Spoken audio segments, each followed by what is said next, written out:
au nombre des mesures normatives, il a été décidé de la déclaration d'utilité publique de la zone administrative et commerciale de Ganri et expropriation d'immeubles. Que cache bien le régime du président Patrice Talon en fin de mandat avec ses expropriations après la campagne internationale d'emprunt de janvier 2025 pour le montant d'1 milliard de dollars.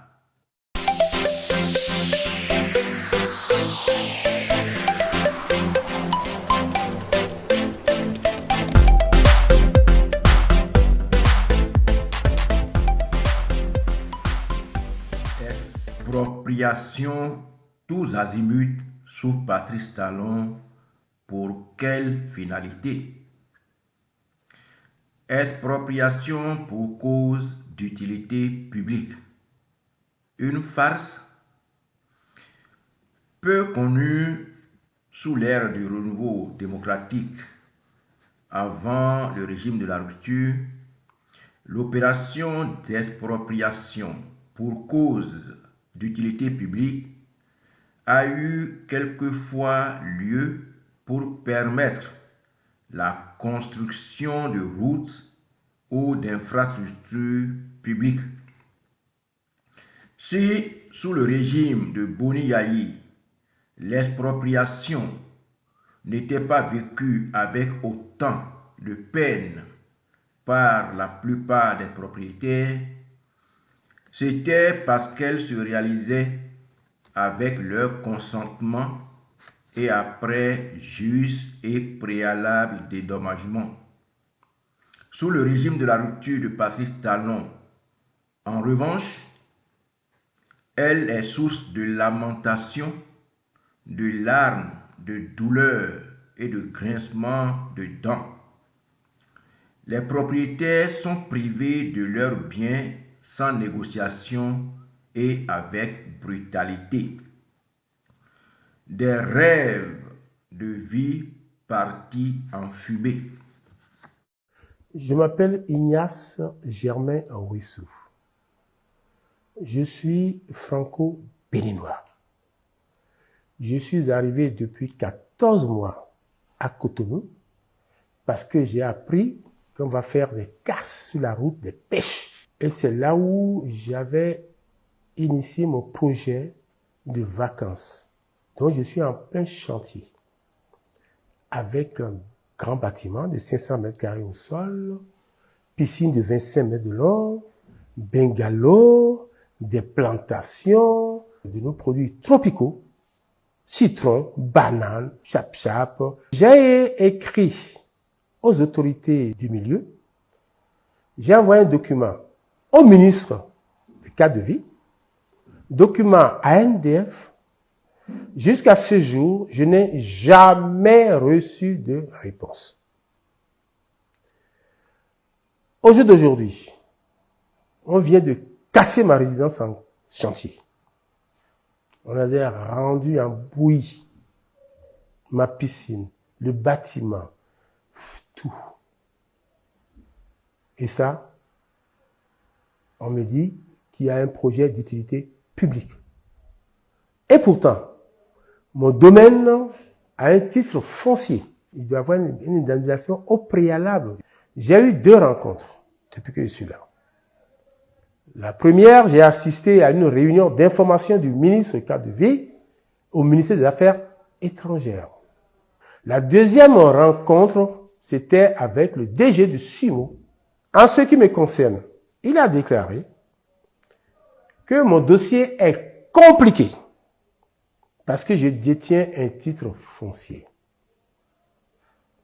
Mais rassurez-vous, suite à cette rencontre, jusqu'à ce jour, rien. Seulement, on est venu me voir 2 jours avant pour dire que mon domaine sera détruit. Au jour d'aujourd'hui, chose faite. Je veux savoir simplement où est-ce qu'on en est avec les indemnisations. Tout ce que je retiens, c'est que j'ai échoué dans ma démarche. Je voulais créer 40 emplois dans le domaine touristique. La plupart le savent. Ils ont tous les dossiers. C'est qu'en 4 ans en France, je viens d'échouer au Bénin. Au jour d'aujourd'hui, j'ai 72 ans. Et pourtant, j'avais une détermination farouche, c'est d'initier quelque chose au Bénin pour les jeunes. J'ai échoué. J'ai échoué. J'ai échoué. Merci. Conformément à l'article 22 de la loi numéro 90-32 du 11 décembre 1990 portant Constitution de la République du Bénin,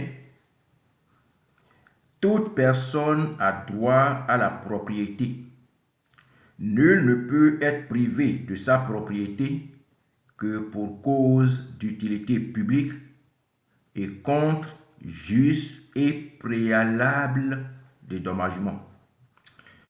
Le droit d'expropriation pour cause d'utilité publique peut être exercé pour des travaux ou des opérations d'aménagement qui sont dans l'intérêt de la communauté. Il ne peut être exercé que dans la mesure nécessaire pour atteindre le but poursuivi, moyennant le paiement d'une indemnité au particulier ou à la personne morale. Dans les grandes décisions du Conseil des ministres du 19 février 2025, au nombre des mesures normatives, il a été décidé de la déclaration d'utilité publique de la zone administrative et commerciale de Ganri et expropriation d'immeubles.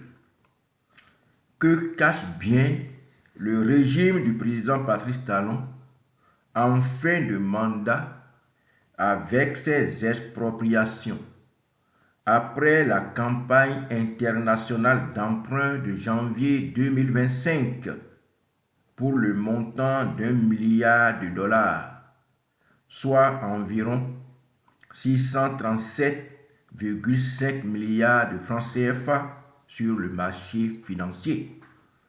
Ces agissements ne sont-ils peut-être pas l'expression de son désir de rester au pouvoir au-delà de 2026? La lucidité, la raison voudrait que un gouvernement en fin de mandat a moins de légitimité politique pour s'engager sur des opérations emportant de lourdes charges. Je considère que il y a un programme consensuel pour ce gouvernement, pour cette fin de mandat. C'est l'organisation des élections. Parce que, même dans la perspective, avec la Banque mondiale, avec le Fonds monétaire, d'augmenter les recettes, quels sont les choix qu'on va faire? Ce sont les choix politiques. Et nous sommes en période électorale. Et vous voyez un responsable politique qui ne peut plus faire ce débat politique et qui va prendre des engagements politiques aussi importants. Gardons la lucidité et faisons en sorte que, au moins une fois, on dise que les Noirs pensent bien, se comportent bien. Le phénomène d'expropriation pour cause d'utilité publique a pris des formes variées, insidieuses et inquiétantes sous le régime de la rupture. Non seulement des particuliers sont dépossédés de force de leurs biens immobiliers ou de leur société, mais l'État également a perdu ses entreprises avec leurs comptes bancaires, les stocks de marchandises, le foncier, les matériels au profit de particuliers proches du pouvoir. Par l'instrumentalisation de la justice, les sociétés privées et étatiques sont devenues par liquidation judiciaire propriété des gouvernants. Le début de ces abus fut l'achat au prix voulu de la résidence du ministre des Affaires étrangères propriété de l'État béninois par le président Patrice Talon en début de mandat pour son compte personnel, alors que la résidence n'avait pas été mise en vente. Ensuite, le cap a été mis sur les sociétés et offices d'État, Carder, Sonapra, ONS, les rizeries, les usines de transformation de tomates et de fruits, la Sonacop, le CNCB, la Sobemap, Libercom, Sobetex, Coteb, etc., etc. Benin Telecom a perdu son domaine au profit du lycée international français Pierre-Manuel Talon.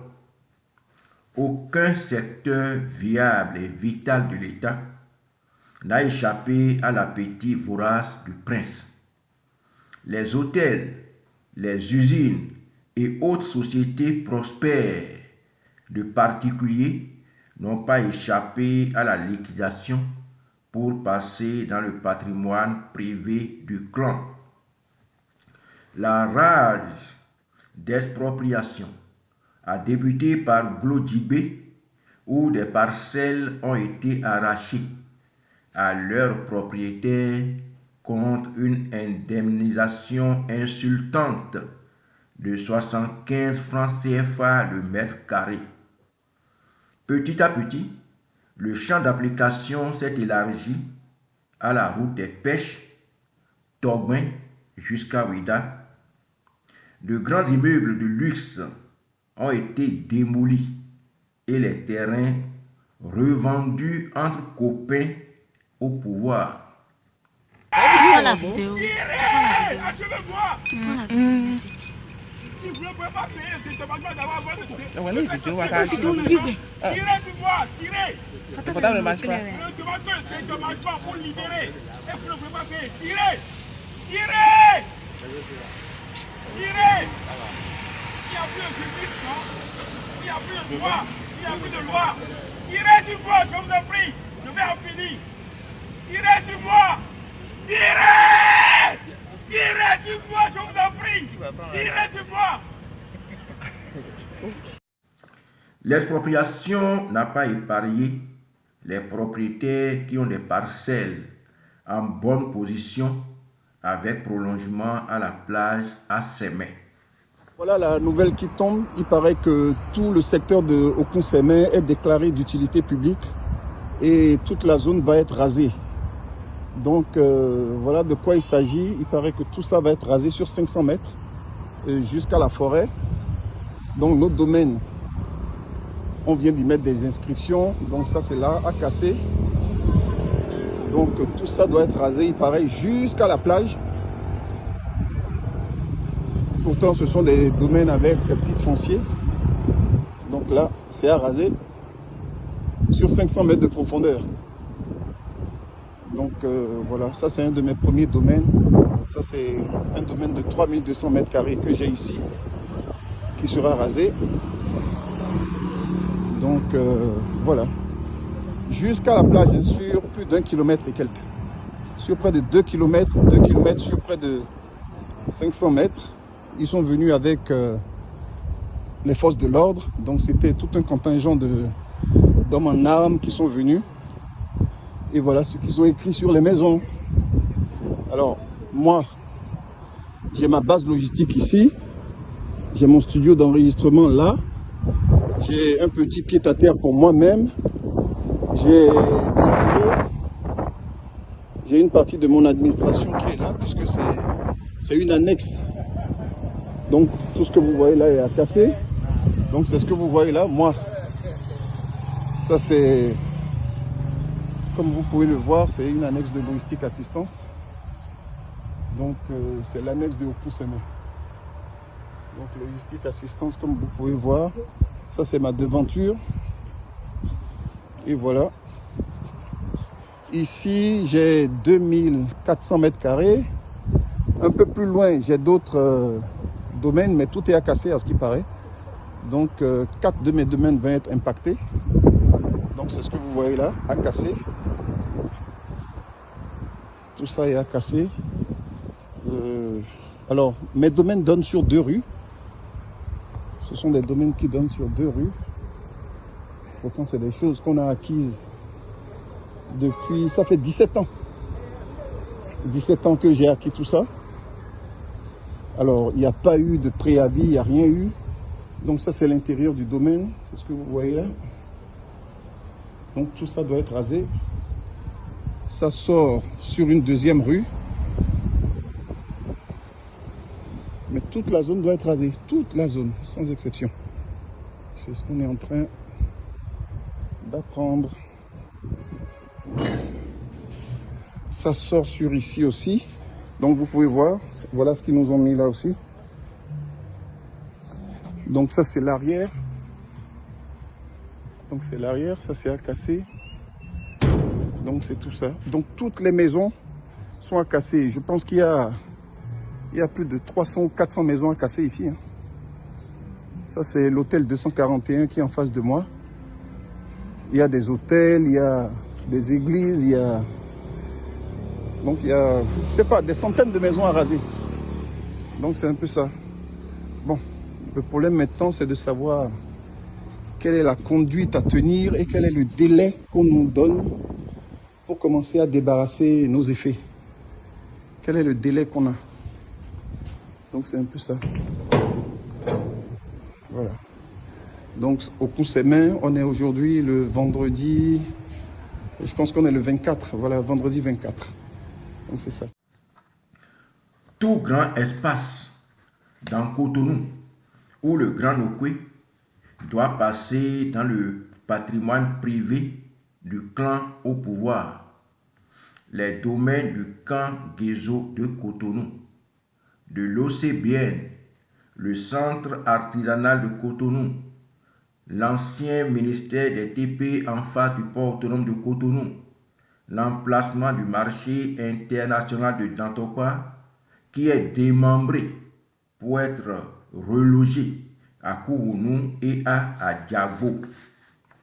Enfin, qui est ou qui sera propriétaire de ces domaines libérés ainsi que des édifices qui y seront implantés?